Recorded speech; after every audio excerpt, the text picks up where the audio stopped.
Hello students, I hope you like my videos. If you like my videos please like share and subscribe. आज हम लोग class 12 NCERT solution integration exercise 7.6 which is based on by parts के आगे question discuss करने जा रहे हैं. हमारी लास्ट वीडियो में इसकी 10 तक के क्वेश्चन थे. देखिए क्वेश्चन नंबर 11 में क्या है, एक्स कॉस इनवर्स अपॉन में रूट 1 माइनस एक्स स्क्वायर का आपको इंटीग्रेशन लेना है. अब आप सबसे पहले इंटीग्रेशन का क्वेश्चन आएगा तो आपको ये तो पता नहीं है कि बाय पार्ट्स लग सकता है, तो आप सबसे पहले क्या ट्राई करेंगे, क्या इसमें नॉर्मल इंटीग्रेशन पॉसिबल है? नहीं है, क्योंकि एक फंक्शन दूसरे फंक्शन के मल्टीप्लाई में भी चल रहा है, डिवाइड में पॉसिबिलिटी खत्म हो गई. सेकंड, क्या यहाँ पर ट्रिग्नोमेट्रिक ट्रिक लग सकती है? नहीं लग सकती. क्या यहाँ पर सब्स्टिट्यूशन लग सकता है? चांसेस हो सकते हैं सब्स्टिट्यूशन के. तो अगर आप ध्यान से देखेंगे कॉस इनवर्स एक्स का अगर आप डेरिवेटिव लें 1 upon root 1 minus x square उसका डेरिवेटिव चल रहा है. एक और चीज है पार्शियल फ्रैक्शन, वो आपकी यहां पर बिल्कुल नहीं लग सकती. दो रीजन, कॉस इनवर्स, दूसरा आपके पास 1 माइनस एक्स स्क्वायर की पावर हाफ है जो कि पार्शियल फ्रैक्शन के लिए बिल्कुल भी सुटेबल नहीं होती है. तो यहाँ सब्स्टिट्यूशन मेथड सबसे पहले लग रहा है. बाय पार्ट्स इसलिए नहीं लग सकता क्योंकि दो फंक्शन ना होकर तीन फंक्शन है, x cos inverse 1 upon root 1 minus x square. तो हम लोगों ने टी कॉस इनवर्स एक्स को सब्स्टिट्यूट करा. नाउ टी का डेरिवेटिव डी टी के रिस्पेक्ट एक्स के रिस्पेक्ट में d t upon d x, तो हम डी एक्स यहाँ ले गए. Cos inverse is minus 1 upon root 1 minus x square d x. अगर आप डी एक्स की वैल्यू निकालेंगे तो ये आपका न्यूमिनेटर में चला जाएगा, that is minus root 1 minus x square d t equal to d x. ये जो डी एक्स की वैल्यू आपने निकाली है इसे आप यहाँ सब्स्टिट्यूट कर देंगे. X as it is, cos inverse x को आपने टी लेट करा था, अपॉन में 1 minus x square, 1 minus x square से 1 minus x square cancel out हो जाएगा. That remaining thing is minus x into t. अब अगर इंटीग्रेशन टी के रिस्पेक्ट में हो चुका है तो किसी भी कीमत पर आप इसमें एक्स की टर्मिनोलॉजी नहीं रहने दे सकते, तो आपको एक्स की वैल्यू निकालनी पड़ेगी. अगर यहाँ ये कॉस इनवर्स है तो ये वहां जाकर कॉस बन जाएगा. तो x की जो वैल्यू है वो क्या आ गई आप लोगों के पास, कॉस टी. तो वो वैल्यू हम लोगों ने यहाँ सब्स्टिट्यूट कर दी. माइनस कॉस टी और टी, देखिए यहाँ पर दो फंक्शंस प्रोडक्ट में चल रहे हैं, बाय पार्ट्स एप्लीकेबल. और आइलेट के अकॉर्डिंग ट्रिग्नोमेट्री सेकेंड नंबर पे आएगी एल्जेब्रा के मुकाबले, इसलिए एल्जेब्रा को आपने फर्स्ट और कॉस टी को आपने सेकेंड लिया. नाउ फॉर्मूला क्या है आपके पास, first as it is, second का इंटीग्रेशन, फर्स्ट का डेरिवेटिव, सेकेंड का इंटीग्रेशन, देन होल का इंटीग्रेशन. तो cos t का इंटीग्रेशन क्या हो जाएगा आपके पास, sin t. सिमिलरली यहाँ पर cos t का इंटीग्रेशन sin t माइनस ये वाला माइनस और ये वाला माइनस प्लस हो जाएगा, और sin t का integration minus cos t. t की आप ओरिजिनल वैल्यू रखेंगे which is cos inverse x. यहाँ पर भी आप t की वैल्यू रखेंगे cos inverse x, cos inverse x. देखिए cos से cos कैंसिल आउट हो गया, यहाँ तो आपके पास x रह गया, यहाँ पर cos इनवर्स x है. तो इनवर्स ट्री को जब आपने सीखी है 12th क्लास का सेकंड चैप्टर है आप लोगों का, तो आप लोगों को इनवर्स ट्री को जहां भी दिखे वहां एप्लीकेबल करना आना चाहिए. जैसे अगर रूट नीचे आपको नजर आता है तो आप रैशनलाइज कर देते हैं, इसी तरीके से इनवर्स ट्री को अगर आपके सामने है तो इनवर्स ट्री को आपको अप्लाई करनी चाहिए. तो इनवर्स ट्री को क्या कहती है कि अगर बाहर कॉस है तो अंदर भी कॉस हो जाए, कॉस इनवर्स हो जाए, तो ताकि कैंसिल आउट हो जाए और आपके पास सिर्फ वेरिएबल रह जाए. तो हम लोग यहाँ पर क्या कर रहे हैं, ये कॉस इनवर्स एक्स है आपके पास, तो कॉस इनवर्स क्या होता है आपके पास, बी अपॉन एच. तो दैट इज बी की वैल्यू आपके पास x और h की वैल्यू 1. हम लोगों ने पाइथागोरस थ्योरम लगाकर परपेंडिकुलर की वैल्यू निकाल ली 1 माइनस एक्स. तो cos inverse b by h is basically equal to sin inverse p by x, that is perpendicular upon hypotenuse. तो हम लोगों ने यहाँ पर sin inverse p by h की वैल्यू डाली. Now since sin inverse cancel out हो जाएगा, रूट 1 माइनस एक्स स्क्वायर आपके पास आंसर आ जाएगा. वैसे आपका आंसर यहाँ पर भी करेक्ट है, लेकिन अगर आप एनसीईआरटी से मैच करना चाहते हैं तो ये आपका आंसर है. देखिए question number next, question number 12, integration of x secant square x. देखिए यहाँ पर कोई टेंशन वाली बात नहीं है, सब्स्टिट्यूशन का सवाल नहीं उठता, बाय पार्ट्स ही लगेगा. सब्स्टिट्यूशन किसी कीमत पर नहीं है, ना ही आप पार्शियल फ्रैक्शन लगाई जा सकते. तो बाय पार्ट्स हम लोग लगा रहे हैं. फर्स्ट आइलेट के according algebra, second trigonometry. First as it is, second का इंटीग्रेशन माइनस फर्स्ट का डेरिवेटिव, सेकंड का इंटीग्रेशन, देन होल का इंटीग्रेशन. नाउ फर्स्ट का derivative x, second square x का इंटीग्रेशन 10x, देन आपको होल का integration लेना है, तो 10x का इंटीग्रेशन आपके पास माइनस लॉग cos x आपके पास होता है. This is your answer. I hope it's clear. Now the next one, question number 14. देखिए क्वेश्चन नंबर 14 में आपके पास है x log x whole square, x log x whole square. तो अगर आप आइलेट का रूल देखेंगे तो आइलेट के अकॉर्डिंग आपके पास लोगैरिथम फर्स्ट है, तो this is your logarithm. First हमने इसे लेट कर लिया, सेकंड अलजेब्रा आ गया आपके पास. First as it is, second का इंटीग्रेशन, तो x का इंटीग्रेशन क्या हो जाएगा, x स्क्वायर बाय 2. फर्स्ट का डेरिवेटिव, अब इसका डेरिवेटिव थोड़ा ध्यान से सुनिएगा आप, log x का होल स्क्वायर. चेन रूल लगेगा यहाँ डेरिवेटिव में. सबसे पहले आपको x की पावर n नजर आ रहा है, तो x की पावर n का डेरिवेटिव क्या होता है, n आगे आ जाएगा, x की पावर n-1। फिर किस चीज ने x की जगह ली है, log x ने, तो आप log x का डेरिवेटिव लेंगे विच इज 1/x। तो ये सिर्फ आपके पास इसका डेरिवेटिव है जो कि आप लोग चेन रूल के अकॉर्डिंग लगा रहे हैं। नाउ सेकंड का इंटीग्रेशन x²/2, ये एक x से x कैंसिल आउट हो जाएगा, ये आपके पास रह जाएगा 2 से 2 कैंसिल आउट हो जाएगा। अगेन आपको बाय पार्ट्स लगाना पड़ेगा, logarithm first and algebra second. तो first as it is, second का इंटीग्रेशन, फर्स्ट का डेरिवेटिव, सेकंड का इंटीग्रेशन, x से x कैंसिल आउट हो जाएगा, 1/2 आपका बाहर आ जाएगा, x रह जाएगा, x² का इंटीग्रेशन, x का integration x²/2। I hope it's clear. Now the next one, अब आपके पास जो बाकी के क्वेश्चन है वो बाय पार्ट्स की एक्सरसाइज में एक फॉर्मूला पर बेस्ड है। उस फॉर्मूला को पहले ध्यान से समझ लेते हैं। बोर्ड में भी कभी कभी एग्जाम्स में इस पर क्वेश्चन आप लोगों से पूछ लिया जाता है। इसमें आप बाय पार्ट्स ना लगाकर सिंपल भी डायरेक्ट आंसर लिख सकते हैं। इसके लिए आपको क्या पहचानना पड़ेगा कि इंटीग्रेशन के अंदर e की पावर x चल रहा हो, ओके, e की पावर x चल रहा हो और विद इन ब्रैकेट एक फंक्शन चल रहा हो, और प्लस में जरूरी क्या है, प्लस में फंक्शन का डेरिवेटिव चल रहा हो। ये ध्यान रखिएगा, पूरे तरीके से यही स्टैंडर्ड फॉर्म होनी चाहिए। e की पावर x होना चाहिए, विद इन ब्रैकेट फंक्शन होना चाहिए और फंक्शन का प्लस में डेरिवेटिव चल रहा हो। डायरेक्ट आप लोगों ने लिखना है। एक्चुअली आप इस क्वेश्चन को बाय पार्ट से भी कर सकते हैं। आप e की पावर x को इससे मल्टीप्लाई करिए, इससे मल्टीप्लाई करिए, फिर जब आप फर्स्ट में बाय पार्ट से अप्लाई करेंगे आपको तब भी आंसर मिल जाएगा। बट आपको एक शॉर्टकट वे दे रखा है कि अगर आपके सामने ये फॉर्मूला हो तो आप डायरेक्ट आंसर लिख दीजिए e की पावर x और वो फंक्शन जिसका आपको डेरिवेटिव पता चला है। ओके, देखिए फॉर एग्जांपल ये क्वेश्चन नंबर भी है आपका, e की power x sin x plus cos x। अब ठीक है, यहाँ बाय पार्ट्स लग सकता है आपके पास क्योंकि आपके पास एक ट्रिग्नोमेट्रिक फंक्शन है और एक आपके पास एक्सपोनेंशियल फंक्शन है, but the shortest way we have to choose it. तो e की power x sin x plus cos x, ना sin x is the function plus cos x is the functions derivative. तो आपको यहाँ कुछ भी करने की जरूरत नहीं है, आप डायरेक्ट लिख सकते हैं e की power x your function that is sin x plus c, that's your answer. I hope it's clear. Now the next one, question number 17 देखते हैं, इसी फॉर्मूला पर बेस्ड है। इंटीग्रेशन x e की power x upon 1 plus x²। अब आपको e की power x नजर आ गया और अलजेब्रा नजर है। दो ही तरीके के फंक्शन है आपके पास, तीन तरीके के फंक्शन तो नहीं है, दो तरीके के फंक्शन है। लेकिन बाय पार्ट्स लगाना बहुत मुश्किल है क्योंकि x अपॉन, क्योंकि एक्सपोनेंट फॉर्म में आपके क्या कहते हैं, क्वोशिएंट फॉर्म में भी आपके पास आ गया, प्रोडक्ट फॉर्म में भी आपके पास आ गया, तो तीन तो फंक्शंस आप नहीं ले सकते। एक्चुअली में एक ही फंक्शन है अलजेब्रा। तो यहाँ पर आपने क्या करा, e की पावर x को एज इट इज छोड़ा, x अपॉन 1 प्लस x आ गया।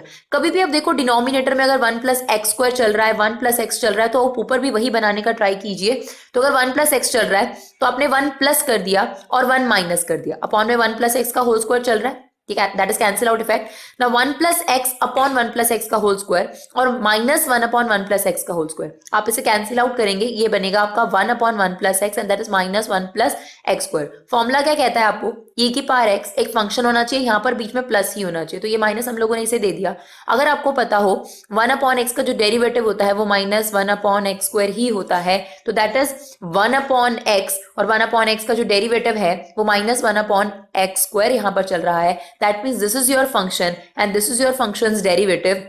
Now this is in the standard form, तो आप इस पर डायरेक्ट क्या कर सकते हैं, e की पावर fx आंसर लिख सकते हैं, यानी e की power x into 1 plus 1 upon x plus c is your answer. Otherwise आप अलग अलग बाय पार्ट्स अप्लाई कर सकते हैं, e को पहले इससे मल्टीप्लाई करें फिर इससे मल्टीप्लाई करें उस पर बाय पार्ट्स लगाएं, वो आपके लिए लेंदी प्रोसीजर हो जाएगा। इसी तरीके के थोड़े से और क्वेश्चंस देखते हैं ताकि आप लोगों को ये जो फॉर्मूला है वो थोड़ा ज्यादा अच्छे तरीके से क्लियर हो जाए। 18 क्वेश्चन में भी कुछ इस तरीके से e की पावर x आपको नजर आ गया, ट्रिग्नोमेट्रिक फंक्शंस आपके पास गिवन है, लेकिन प्रोडक्ट के साथ साथ क्वोशिएंट भी चल रहा है, तो ऐसे में तो पॉसिबिलिटीज नहीं है और यहाँ सब्स्टिट्यूशन नहीं है किसी भी कीमत पर। cos x का डेरिवेटिव माइनस sin x होता है लेकिन इसके साथ प्लस चल रहा है, तो आप इसे अकेले नहीं कैंसिल आउट कर सकते। sin x का डेरिवेटिव cos x, लेकिन मतलब ही नहीं बनता क्योंकि प्लस 1 चल रहा है, अगर कैंसिल आउट होगा तो 1 प्लस cos x पूरा कैंसिल आउट होगा। तो हम लोगों ने क्या किया, हम लोगों ने इसको दो पार्ट्स में डिवाइड करना है। अगर हम इसे फॉर्मूला समझ रहे हैं तो e की पावर x, तो हमने 1 अपॉन 1 प्लस cos x और sin upon 1 plus cos x, this is my golden formula. ये मैं अपनी हर वीडियो में जहां पर ये भी आपके पास आता है 1 प्लस cos थीटा, मैं आपको जरूर बताती हूँ कि इसको गोल्डन फॉर्मूला बोलते हैं, क्योंकि 12th में तो बहुत ही ज्यादा यूज होता है, 11th में भी ये यूज होता है, लेकिन 12th में तो बहुत ही ज्यादा यूज होता है। तो जहां आपको 1 प्लस cos थीटा नजर आ जाए वो किसके इक्वल होता है, 2 cos स्क्वायर थीटा बाय 2, और 1 माइनस cos थीटा अगर नजर आ जाए तो 2 sin स्क्वायर थीटा बाय 2, और कुछ करने की आपको जरूरत ही नहीं है, ये सबसे बेस्ट वे होता है इसके साथ। तो 1 प्लस cos x को आपने लिख दिया 2 cos square x by 2, similarly 1 plus cos x को आपने लिखा 2 cos स्क्वायर x बाय 2। अब देखिए सिंपल सी बात है, आपने यहाँ फॉर्मूला लगाया क्योंकि हम बोल रहे हैं कि गोल्डन फॉर्मूला है, इसे जहां भी देखेंगे आप वो कर देंगे, ठीक है। अब ये जो एंगल है वो x है, और जो इसके डिनोमिनेटर वाला एंगल है वो x/2 हो गया। तो कुछ भी काट नहीं पाएंगे क्योंकि ऊपर जो एंगल 60 डिग्री है नीचे वो 30 डिग्री हो चुका है, ना ही आप उसे 10 या cot थीटा बना सकेंगे। तो अगर आपने नीचे वाले एंगल को हाफ करा है और ऊपर भी पॉसिबिलिटीज है हाफ एंगल लगाने की, तो आप ऊपर भी हाफ एंगल लगाइए, क्योंकि अगर सिमिलर थीटाज होंगे तो ही आप ऐड सब्ट्रैक्ट डिवाइड आसानी से कर सकते हैं। इसलिए हमने साइन थीटा का भी हाफ एंगल फॉर्मूला लगा दिया। साइन थीटा का हाफ एंगल फॉर्मूला आपके पास होता है 2 sin θ/2 cos θ/2। तो वो हम लोगों ने यहां लगा दिया 2 sin x/2 cos x/2, 2 से 2 कैंसिल आउट हो गया, cos स्क्वायर से के cos x/2 कैंसिल आउट हो गया, sin x/2 cos x/2 is basically 10x/2।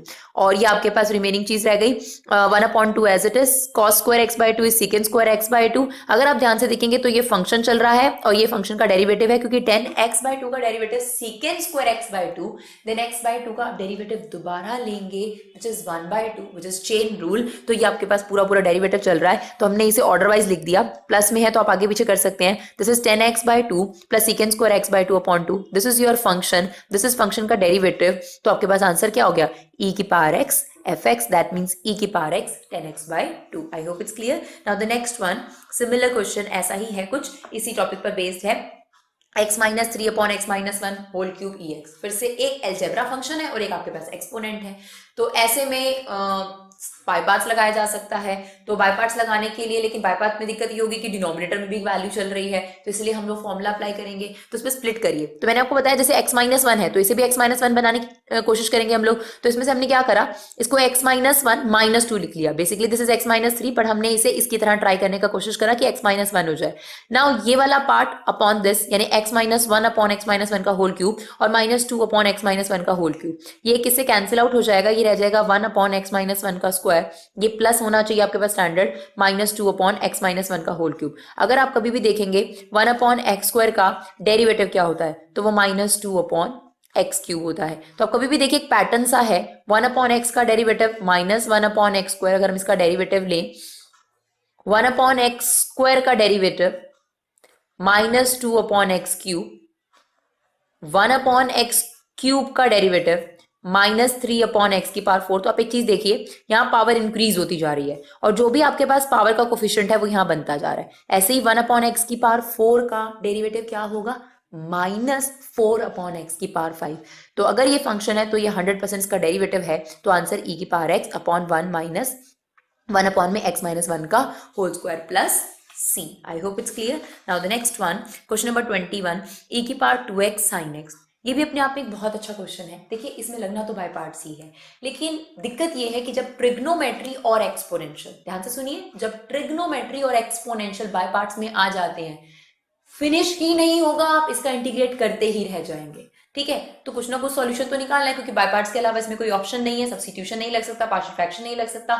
तो अब क्या करें, बाय पार्ट्स लगाना है और खत्म भी नहीं होगा इंटीग्रेशन। तो देखिए किस तरीके से इसको स्टॉप किया जाता है। तो आप इसे सबसे पहले आई के इक्वल जरूर लिखेंगे, इस वाले पर्टिकुलर क्वेश्चन में तो जरूर लिखेंगे। नाउ आइलेट के अकॉर्डिंग एक्सपोनेंशियल सबसे लास्ट होता है, तो first this one, second is this one. Now first as it is, second का इंटीग्रेशन e⁻2x/2, फर्स्ट का डेरिवेटिव sin x का डेरिवेटिव cos x, e⁻2x का इंटीग्रेशन e⁻2x/2। ये 1/2 बाहर आ जाएगा, ये आपके पास रह गया। फिर से आपके पास ऐसी कुछ फॉर्म है, ट्रिग्नोमेट्री एक्सपोनेंशियल है, we have to take derivative again. Now trigonometry first and this is your second, ये एज इट इज चल रहा है।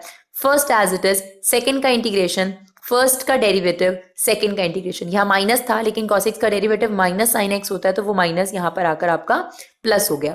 तो first as it is, second का इंटीग्रेशन, फर्स्ट का डेरिवेटिव, सेकंड का इंटीग्रेशन। तो अगर आप ध्यान से देखेंगे तो ये चीज कुछ और नहीं थी, ये क्वेश्चन ही था। मतलब ये तो फिनिश होगा ही नहीं। आपने इसका इंटीग्रेशन लिया, ये आया, फिर आपने दोबारा इसमें बाय पार्ट्स लगाया, ये आया, फिर आप बाय पार्ट्स लगाओगे, ये आएगा। तो ये तो कंटिन्यूटी बेसिस पे चलता रहेगा। तो आपको और भी कुछ करने की जरूरत नहीं है, परेशान होने की जरूरत नहीं है। इसे आप क्या लेट कर सकते हैं, किसके इक्वल था आपका आई, तो इसे हमने क्या ले लिया आई। ये 1/2 को अंदर मल्टीप्लाई कर दीजिए, ये हो गया -1/4 cos x e⁻2x and that is become -1/4 i। और ये -1/4 i जो है, ये वहां i के पास जाकर, यहाँ i चल रहा था आपके पास, i के पास जाकर प्लस हो जाएगा। This is your remaining thing, this is 5/4 i। और यहाँ से आप e⁻2x कॉमन ले सकते हैं। अंदर आपने एलसीएम ले लिया 4, that is 2 sin x minus cos x, 4 से 4 कैंसिल आउट हो गया and this is your answer. Now question number 22, question number 22 दिखने में आपको एक्सरसाइज बाय पार्ट्स में दे दी गई है, बट आपको थोड़ा सा दिमाग लगाना है। जब भी इनवर्स ट्रिगो आपके पास आए, चाहे वो डिफरेंशिएशन में हो चाहे इंटीग्रेशन में हो, apply inverse trigo first then integration और डिफरेंशिएशन। ओके, पहले ट्राई करो कि हम इनवर्स ट्रिगो का क्या अप्लाई कर सकते हैं ताकि सिंप्लीफाई किया जा सके। तो जब आपके पास इनवर्स ट्रिगो में इतना सही क्वेश्चन आता है तो आप लोग क्या करते हैं, उसे आप लोग ट्राई करते हैं कि इनवर्स ट्रिगो से कैसे सॉल्व किया जा सकता है। तो आपने x, अगर आप इसे ध्यान से देखेंगे तो ये बेसिकली साइन टू थीटा का फॉर्मूला है। अगर आप x की जगह पर टेन थीटा रख देते हैं तो हम लोगों ने वही करा। हम लोगों को ये नहीं नजर आ रहा कि इंटीग्रेशन है अभी, अब अभी हम लोग सिर्फ इसको एक इनवर्स ट्रिगो की तरह सॉल्व कर रहे हैं। तो हम लोगों ने x की जगह टेन थीटा रखा। Now 2 tan theta 1 plus 10 square theta, this is the formula of sin 2 theta. sin inverse is sin, cut गया, यही हम लोग चाहते हैं इनवर्स ट्रिगो में। नाउ 2 थीटा इज रिमेनिंग, यहाँ तो dx चल रहा है, थीटा तो कन्वर्ट हुआ ही नहीं क्योंकि हमने इसे सब्सिट्यूट नहीं किया। यहाँ पर थोड़ी देर के लिए बस इनवर्स ट्रिगो की तरह से सॉल्व कर रहे हैं, कोई दिक्कत नहीं। हम वापस अपने x को ले आते हैं। अगर x जो है वो tan थीटा के इक्वल है तो ये tan वहां जाकर क्या हो जाएगा, tan इनवर्स। तो थीटा की जो वैल्यू आपके पास आ गई that is tan inverse x। अब हम इन दोनों में क्या लगा लेंगे, by parts. tan inverse obviously highlight के अकॉर्डिंग फर्स्ट होता है, this is your algebra. I think so आपको बाय पार्ट्स क्लियर है। अब आप लोग इसमें बाय पार्ट्स लगाकर इसका आंसर निकाल सकते हैं। Thank you so much.